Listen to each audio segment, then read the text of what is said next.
ففروا إلى الله إني لكم منه نذير مبين.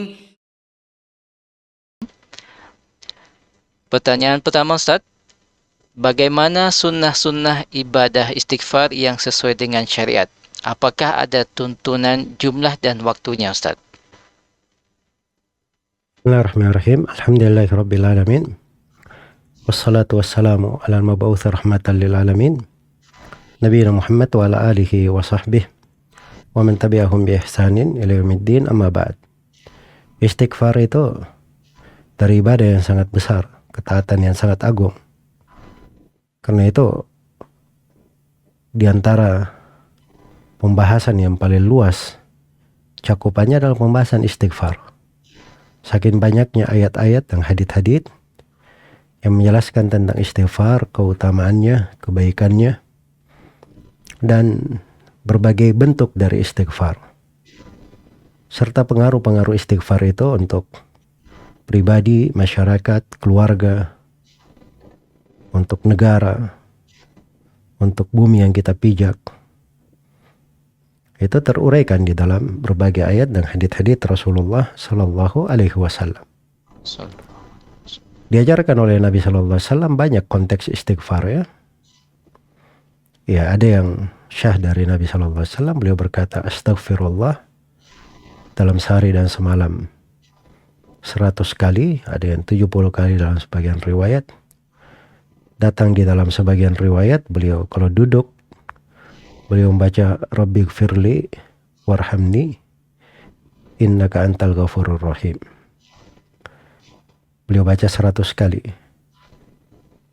Dan datang juga dalam sebagian riwayat beliau membaca astaghfirullahalladzi la ilaha illahu al-hayyul qayyum wa atubu ilaih.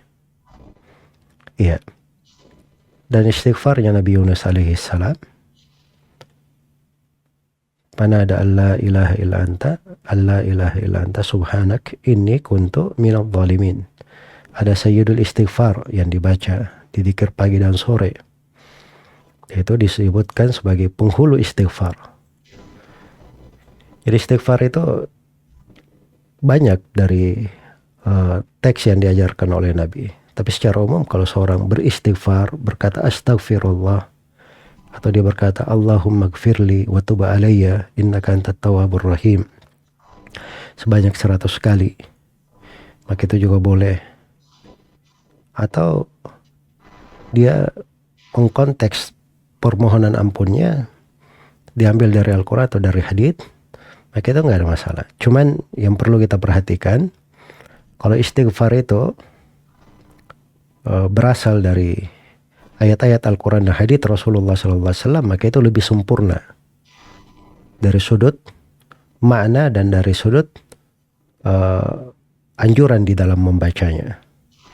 Kemudian yang kedua, kalau suatu istighfar diikat dengan sebuah ibadah, maka diambil istighfar di tempat itu saja dan dibaca sekadarnya saja. Misalnya di belakang sholat 5 waktu, Nabi mengajarkan istighfar dibaca 3 kali. Jadi kita hanya mengambil lafaz itu saja. Iya. Dan datang di dalam sebagian riwayat, Nabi membaca astaghfirullah 3 kali. Maka diambil di teks 3 kalinya. Kalau ada yang menambah misalnya di situ astaghfirullahalladzi la ilaha illa huwa al-hayyul qayyum wa atubu ilaih. Ya kalau kadang-kadang dia baca mungkin boleh-boleh saja, tapi kalau dia jadikan rutinitas itu perlu dalil khusus. Karena dia tempatkan di tempat yang khusus. Dan itu perlu dalil khusus untuk hal itu. Iya. Jadi itu sebagian hukum-hukum dan ketentuan. Semoga Allah memberi taufik pada semuanya.